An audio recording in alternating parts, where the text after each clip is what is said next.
What's going on, guys? Eric here with driverlineup.com, world's okay steering wheel holder with Captain Dave. The YouTube channel is coming very soon. He's making lots of progress, right? Absolutely. Excited about it. Yeah, so there's a lot of progress happening. And as the title suggests, had a little bit of a catastrophic scenario, but before, and I'm gonna let him talk about it. But before he gets into it, just know, I say this all the time on YouTube, you can have the best plan ever and something can kind of just go sideways or go south. And it can be large or it can be small, but completely throw you off, and you have to be mentally prepared.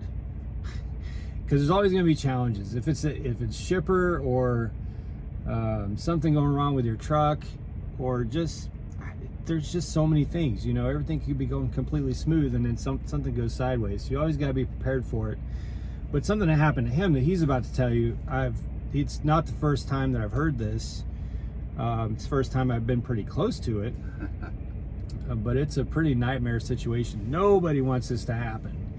But know that no matter how hard you plan, it could happen. And you need to, hopefully his story can help you think up some redundancies and some ways to make sure that you're able to cope with the situation. So all that said, what happened? Well, so last night we parked for the night up in Arkansas, and had a great day, kind of high from, you know, the drive that I had, feeling really good about it. And we decided we were going to celebrate and eat junkie last night. We've been eating good all week long, so I said, you know what, I'm going to go get a triple from Wendy's. And he said, you know, that sounds good. So we decided to go in and eat at Wendy's last night, and started walking in to the truck, and I said, oh, I left my wallet in the car. Let me run back and get it. He said, oh, no, don't worry, I got you covered. And I said, no, I don't want you to do that. I wish I had. Went back, got my wallet, got into the Flying J, and this Wendy's was a cash only. And of course, I had some cash in my wallet, and Eric did not. So as it turned out, I ended up buying dinner. And I said some smart remark like, see, aren't you glad I went back for my wallet now? Yeah, you did. So we ate, and we came back out. We looked in the shop for a few minutes at all the same junk they have at every truck stop. Came back, did a few calls, a few notes, you know, talked to our wives, and then we went to bed because Eric was getting up to drive early. And so this morning he gets up and starts his drive at, I guess, around what, 2, 3 o'clock, something like that. And I slept a little longer because the intention was for me to take over later in the day and get us down here to close to Atlanta where we are. Well, I woke up maybe around 6 and started putting my things together, getting my day ready, you know, cleaning up my area, making the bed. Went to put my wallet in my pocket, and I couldn't find my wallet. And I thought, oh, it's got to be here somewhere. So, you know, tore the whole thing up, tore the bedding off, emptied out my bag. Eric looked back there and he said, hell, it looks like a tornado's going through there. But in the end, in the final result, that the wallet was not there. And so I called immediately up to the Flying J, and I got a guy on the phone, some young guy. And I fully expect him to say, you know, oh, I have no idea, you know, I haven't seen your wallet or whatever. But he goes, Gainesville, Florida? I said, yeah. He said, I got your wallet. Everything's in it. Your cards are intact. Your money's here. Call back at 10 and talk to the manager. So I did. She was very nice, and we worked it all out where they're going to mail it back to me in Springfield. But I don't have a wallet. I do have my Com Data card, which is not fully operational yet. So I got nothing till we get down to Florida at home tomorrow. And Eric was gracious enough to buy me dinner tonight. We just finished Mexican. So, you know, I was really feeling bad. I was embarrassed. I was so looking forward to today. He was saying, yeah, you'll probably, what we say, 300-400 miles or something like that. I said, maybe I'll do 5, you know, because I wanted to push it. I mean, we had a heavy load, all these things that I hadn't done before. Mountains. I mean, we set it up to give me a great experience. and I screwed it up by leaving my wallet somewhere. I don't know if I left it at the counter, I don't know, left it at the table. It was gone. And so I get back to, you know, I realized he didn't have it, and I told him, and he had this look of horror on his face at first, and then, you know, but I think we're okay. You know, we have the wallet, we'll get it mailed back, and we worked out another plan. You know, unfortunately, Eric had to drive the whole way because I don't have my CDL with me, my CDL learner's permit. I have my paperwork saying I passed, but you physically have to have that CDL. So he's going to take us on into Florida and deliver the load, and I'll be able to get my CDL because I have my my passport I can use as my ID, and I'll go ahead and get that Thursday, and we should be good to get back up to Springfield eventually and pick my stuff up. But word to the wise, I always looked at those trucker chain wallets, and I thought, man, who would want to wear one of those things? But I'm gonna buy one. Next time you see me, you'll be seeing me with my trucker chain wallet. So if anybody has any good leads or know where I can get a good one, let me know. Learn from my mistakes. I'm sure I'll make more of them. It hurts to do that kind of stuff, but I'm glad that the wallet was found. So there you go. Yeah, I have a lot of you guys have seen me with a chain wallet. It's not because I think it's stylish.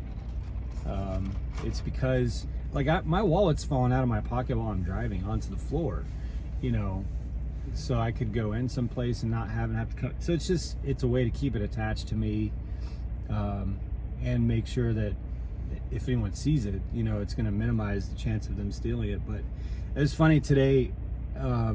So I felt bad for him. I wasn't really, it doesn't really faze me. It would have fazed the truck. Well, first of all, we can get Prime to fax us a copy of his license, because Prime has a copy, and they could fax us a copy of his all the documents they have. He does have his DOT physical, his medical certificate, but they could fax us his driver's license. But really, since he's going to get his driver's license, we're dropping him off in Florida tomorrow. You know, it's no big deal for me to drive, but it was really funny. So we didn't even bother with trying to get Prime to fax it or anything. But it's funny because today, several times he would say, "I feel bad you're having to do this whole drive," and it's like, dude, this is this is what we do. You know, it doesn't bother me at all. I just listened to two shows and we drove. So really, he just missed an opportunity for a good drive, but it really isn't a big deal in the grand scheme of things.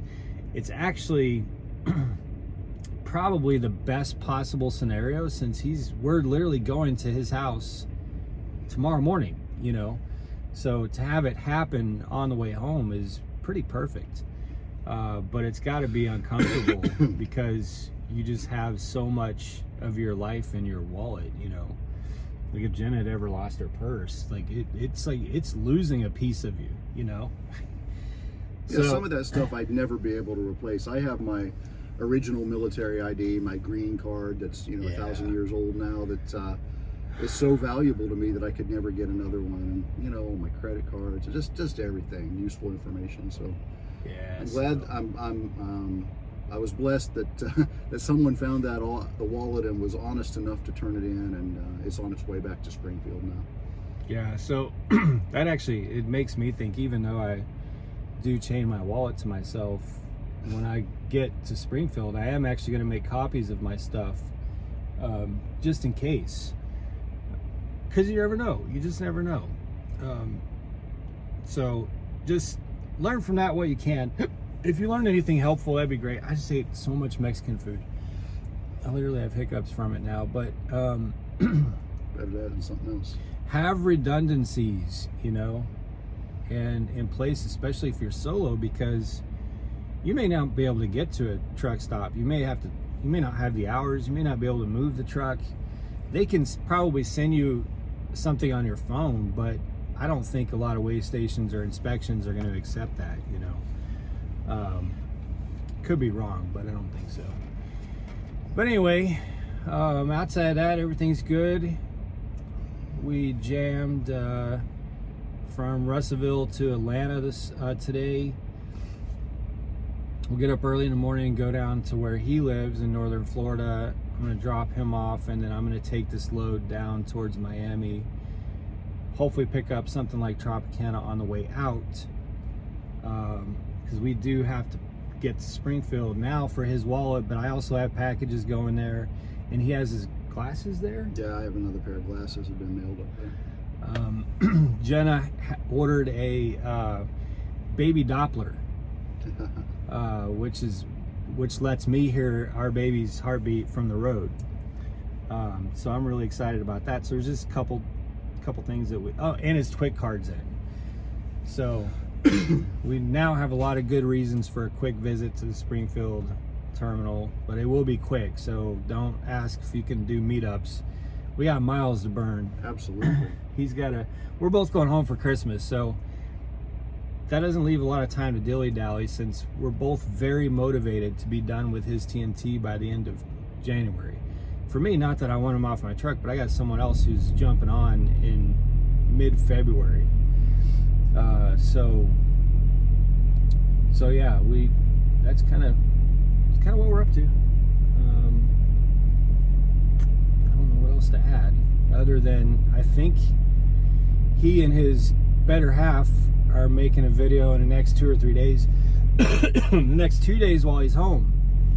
So I'm hoping to, when you guys see a video that says meet Captain Dave and team or something like that, watch that video, because that'll mean his YouTube channel's up and he'll be able to introduce you to his wife / future co-driver, and you'll definitely want to catch that when it's up. So watch for that. I'll do an update probably tomorrow evening, just to kind of give you a progress report.